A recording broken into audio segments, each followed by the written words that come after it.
మనం చక్కగా ఈరోజు 54వ శ్లోకంలోకొచ్చాం శివానంద లహరిలో. దీంట్లో స్వామి వారు, ఆది శంకరాచార్యులు వారు మనకి ఏం చెప్పారు?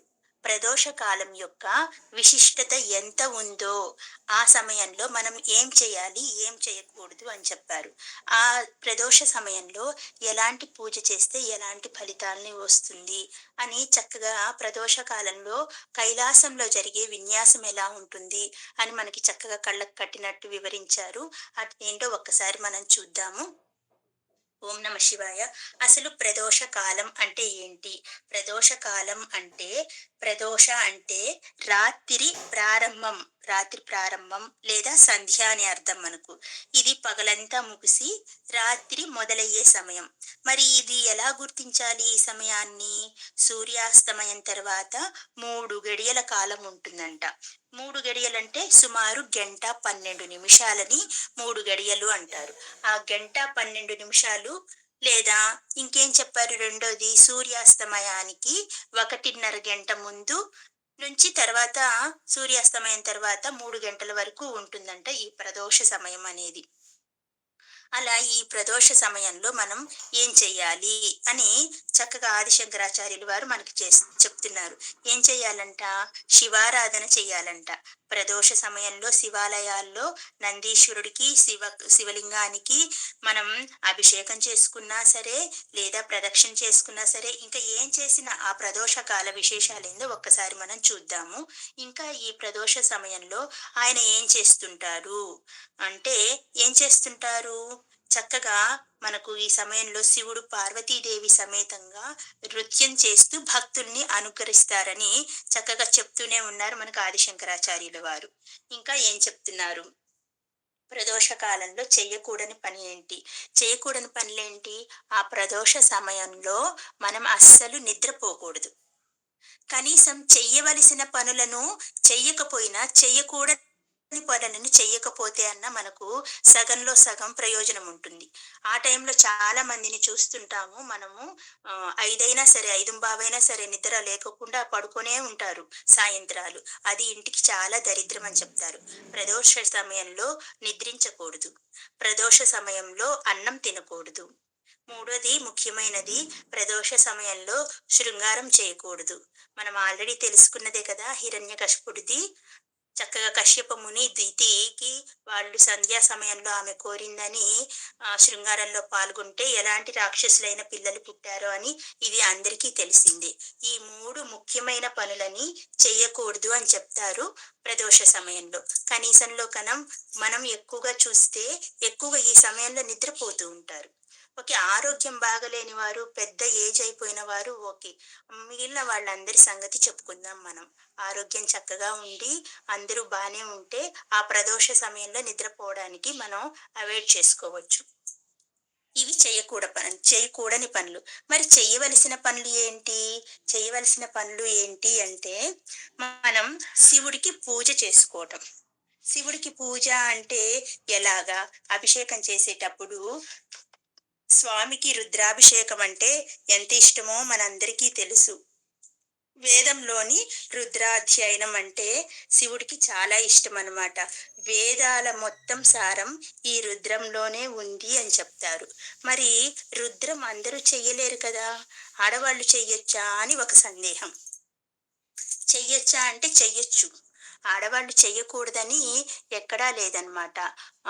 ఒక ఆవిడ, ఆమె పేరు గుర్తు రావట్లేదు కానీ, ఆమె ప్రదోష వేళ ప్రతిరోజు రుద్ర నమక చమకాలతో శివుణ్ణి అర్చన చేస్తే, ఆయనంటే దత్తాత్రేయ స్వామి స్వయంగా ఆమె కడుపులో శ్రీపాద వల్లభ స్వామిగా పుట్టారంట.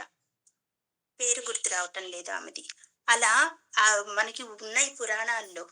రుద్రం చదివే ఆడవాళ్ళ గురించి చాలానే కథలున్నాయండి. ఇంకా ఎందుకు చెప్తారు ఆడవాళ్ళని చెయ్యకూడదు, ఎందుకు ఇలాంటి మాటలు చెప్తారు అంటే, నియమాలు పాటించాలి. నేర్చుకునేటప్పుడు నియమాలు పాటించాలి, మనం చేసేటప్పుడు నియమాలు పాటించాలి. దానికంటూ స్వరం ఉంటుంది. ఆ స్వరంతోనే అది చెయ్యాలన్నమాట. ఇవన్నీ నేర్చుకోగలిగితే ఆడవాళ్ళు కూడా తప్పకుండా చేయవచ్చు రుద్రాధ్యయనం. ఎందుకండి వేదాల్లో రుద్రం గురించే అంత గొప్పగా ఉంది అంటే, ఆయనకి రుద్ర నమ్మక చమకాలతో అభిషేకం అంటే చాలా ఇష్టమనమాట. రుద్రంలో ముందుగా మనకి ఏముంటుంది? లఘున్యాసము అని ఉంటుంది. ఆ లఘున్యాసం నేర్చేసుకొని అది చదువుకోవాలి ఫస్ట్ రుద్రంలో లఘున్యాసం చదువుకోవాలి. లఘున్యాసం పూర్తయిన తర్వాత రుద్ర నమక చమకాలు అని ఉంటాయి. అందరికీ తెలిసిందే కదా! నమకం ఎలా ప్రారంభమవుతుంది? ఓం నమో భగవతే రుద్రాయ నమస్తే రుద్రమన్నవ ఉదోత ఋషవే నమః అంటూ మొదలవుతుంది కదా చక్కగా. అలాగే చమకం కూడా. ఇలా నమక చమకాలతో శివుడికి పూజ చేస్తే మనకి ఎంతటి దరిద్రమైనా వెళ్ళిపోతుందంట. ఇంకా ఎలాంటి కష్టమైనా దరిచేరదంట. ఇది మనం శివుడికి చేసే చక్కటి అర్చన అన్నమాట. లేదు ఇది మాకు రాదు, ఆ పోనీ వదిలేసేయి, ఏమి చేయొద్దు. ఇంకా ఆ టైంలో చేయకూడని పనులు చేయకుండా ఊరికే దేవాలయానికెళ్ళి కనీసం 3 ప్రదక్షిణలన్నా చేసి రమ్మన్నారు శివుడికి. పోనీ మేమది గూడా వెళ్ళలేము. ఇంట్లో ఉంటాము. ఇంట్లో ఉండాలి కానీ మాకు ప్రదోష వేళలో జరిగే అంత ప్రయోజనం మాకు రావాలి అంటే ఏం చెయ్యాలి? చక్కగా మనకు అర్ధనారీశ్వర స్తోత్రం ఉంది. స్వామివారు ప్రతిరోజు సాయం సమయంలో అర్ధనారీశ్వర తత్వాన్ని పొందుతారనమాట. ఆ అర్ధనారీశ్వర స్తోత్రం చదువుకున్నా చాలు చక్కగా. ఏంటది?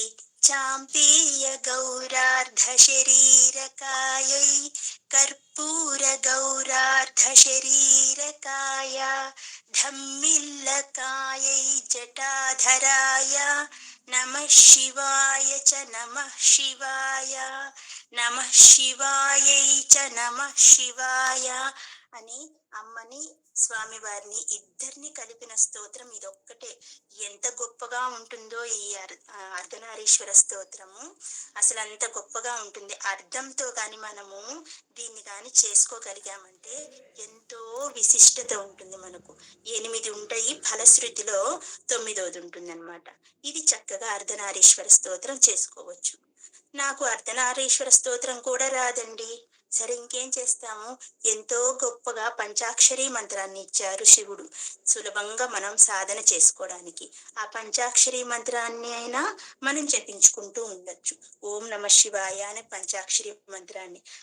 ఆ పంచాక్షరీ మంత్రంలో ప్రతి అక్షరాన్ని తీసుకొని ఆ పంచాక్షరీ స్తోత్రానికి ఎంత గొప్ప అర్థాన్ని ఇచ్చారో మనకు ఆదిశంకరాచార్యుల వారు. ఆ పంచాక్షరి మంత్రం గురించి ఆ పంచాక్షరి స్తోత్రంలో అర్థం తెలుసుకొని మనం చేస్తే అది కూడా ఎంతో గొప్ప ఫలితాన్ని ఇస్తుంది. ఆ పంచాక్షరి స్తోత్రం కూడా రాదా 5 లైన్లే ఉంటుంది కదా! రాదా పోనీ పంచాక్షరి మంత్రం తీసుకోండి. అంతే ఓం నమ శివాయ. అది తీసుకొని జపించుకుంటూ కూర్చోండి. అంతేకాని చెయ్యకూడని పనుల జోలికి వెళ్ళొద్దు అని చెప్తున్నారు మనకి చక్కగా. ఇంకా మనకి ఇక్కడ శ్లోకానుసారం ఏం చెప్పారు? ఆయన తాండవం గురించి చెప్పారు. ఆయన తాండవం, శివతాండవం ఎంత గొప్పది అంటే, ఆయనంట సాయంత్రం పూట అట్లా చేస్తూ ఉంటారు కదా! ఆ తాండవాన్ని స్వయంగా నేను చూడాలి అని అడిగారంట. మామూలుగా అర్ధనారీశ్వర తత్వంతో చేస్తూ ఉంటారు కదా! ఈయన ఒక్కరే చేస్తుంటే ఎలా ఉంటదో చూడాలి అని శ్రీమన్నారాయణుడి ఆయన అడిగాడంట. ఎవరు? ఆయన శేషతల్పం అడిగాడంట. అడిగితే, సరే దానికేం భాగ్యం, నీవు పతంజలి వేషం ధరించి కింద చిదంబరం క్షేత్రానికి వెళ్ళి సాయం సంధ్య సమయంలో చూసేసి రాపో అని చెప్పి పంపించారంట శ్రీమన్నారాయణుడు. ఇంకా ఈయన కిందకు వచ్చేసరికి ఈయనతో పాటు వ్యాఘ్రపాద మహర్షి ఆయన కూడా చిదంబరంలో అంతకు ముందు అడవి ఉండేదంట. చిన్న గుడి మాత్రమే ఉండి చుట్టూ అడవి ఉండేదంట. ఆ అడవిలో వ్యాఘ్రపాద మహర్షి ఆశ్రమం కట్టుకొని అక్కడ ఉండేవాడంట. ఆ మహర్షి కూడా ఈయనతో పాటు వచ్చి చక్కగా ఆయన తాండవాన్ని చూశారంట. అంత గొప్ప తాండవం ఆయన చిదంబరంలో మాత్రమే ఆ సమయంలో ఆనంద తాండవం చేస్తూ ఉంటారంట చక్కగా. అప్పుడంటే కనపడింది కానీ ఇప్పుడు మన కళ్ళకు కనపడదు. మానసికంగా దర్శనం చేసుకోవలసిందే ఏదైనా. అలా ఆయన కోరికను నెరవేర్చుకున్నాడు శేషుడు.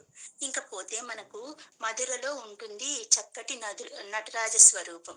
ఆ మధురలో ఉన్న నటరాజ స్వరూపం ఎంత చక్కనిదంటే ఇంకెక్కడా లేదు నటరాజలాగా.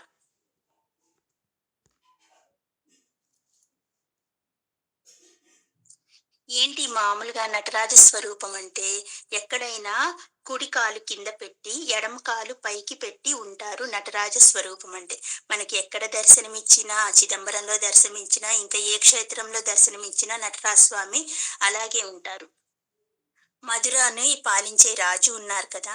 ఆయనంట గొప్ప శివభక్తుడంట. ఆ శివభక్తుడు స్వామివారి దగ్గరికెళ్ళి ఒకరోజు ఇలా అన్నారంట.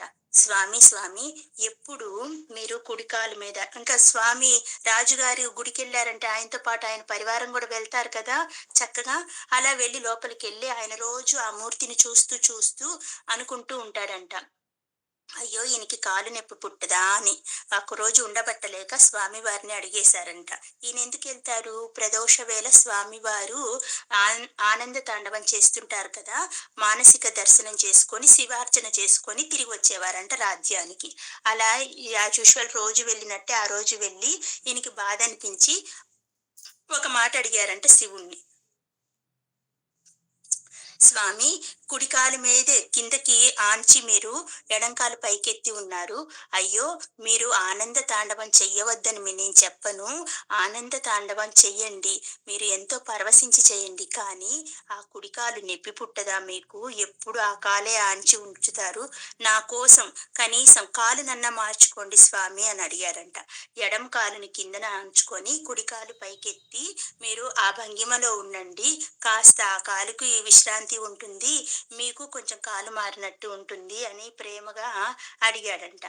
అడిగిన అనంతరం వెంటనే ఆ సభలో వాళ్ళు చూస్తుండగా అందరి ముందే ఆ శివుడు ఎడమ కాలు కిందకి ఆంచుకొని కుడి కాలు పైకెత్తాడంట. మనం మధురలో ఇప్పుడు కూడా చూడొచ్చంట ఆ నటరాజస్వామి రూపాన్ని. ఎక్కడ కూడాను మనకి కుడి కాలు కింద ఎడమ కాలు పైకుంటుంది. అక్కడ మాత్రమే ఎడమ కాలిని నేలకు ఉంచుకొని ఆయన కుడి కాలిని పైకెత్తి ఉన్నారంట చక్కగా నటరాజస్వామి. మరి అన్నిటికంటే భిన్నంగా అక్కడ అలా ఉంటే మనకి చూడడానికి ఏదోలాగా ఉండదా? అస్సలుండదంట. ఎంత అద్భుతంగా ఉంటుందో వర్ణించి చెప్పలేనంత అద్భుతంగా ఉంటుందంట ఆ నటరాజమూర్తి. ఆ మధురలో ఒక్క చోట మాత్రమే అలా ఉందంట. ఆశ్రిత భక్త పాలకుడు ఆయన. భక్తులు ఏదడిగితే అలా ఇచ్చేస్తుంటాడు సాయం సంధ్య వేళలో. ఇక్కడ అదే ప్రస్తావిస్తున్నారు మనకి ఆదిశంకరాచార్యులు వారు. చక్కగా ఆ ప్రదోష వేళ మనము ఆయన్ని పూజిస్తే, శివార్చన చేసుకోగలిగితే, మనకు ఇవ్వనిదంటూ లేదు, రానిదంటూ లేదు. అంటే అవి ధర్మబద్ధంగా ఉండే కోరికలే సుమా! మళ్ళీ ఈయన ఇచ్చేస్తాడంట అన్నీ సాయం సంధ్య వేళ చేస్తే చెప్పారు కదా! మరి నేను ఈ కోరిక కోరరాని కోరిక కోరి అది తీరలేదు అంటే కాదండి. అది అలా జరగవు. ఏవైనా మనం కోరే కోరికలో ధర్మబద్ధంగా ఉంటే తప్పక నెరవేరుస్తారు ఆ శివుడు. ఇలా మనకు సాయం సంధ్య వేళలో చక్కగా నటరాజ విన్యాసం గురించి, ఇంకా శివతాండవం గురించి, అర్ధనారీశ్వర తత్వం గురించి, వేదం మొత్తం ఒక ఎత్తైతే వేదంలోని రుద్ర అధ్యయనం ఒక ఎత్తు. అంత ఇష్టం స్వామివారికి. ఆ రుద్రంలో లఘున్యాసం గురించి, నమక చమకాల గురించి, ఎలా పూజ చేయాలి అని చక్కగా వివరించి మనకు ఆదిశంకరాచార్యుల వారు ఆయన భక్త సులభుడు. అలా ఆయన్ని భక్తి చేసి తద్వారా ఆయన కారుణ్యం అనే మేఘాన్ని వర్షింపచేసుకోండి మీ మనసుల్లో అని చెప్తున్నాడు. ఆయన అడుగుతున్నాడు కానీ ఆయన మనందరి కోసం చెప్తున్నాడు ఇలాంటి పద్ధతి. ఇవి ఏవి కూడా రావా? చక్కగా సాయంత్రం ఆ సాయం సంధ్య వేళలో ఒక గ్లాసు నీళ్లు ఆయన నెత్తి పోసినా చాలంట పరవశించిపోతాడు. అభిషేక ప్రియుడు కదా!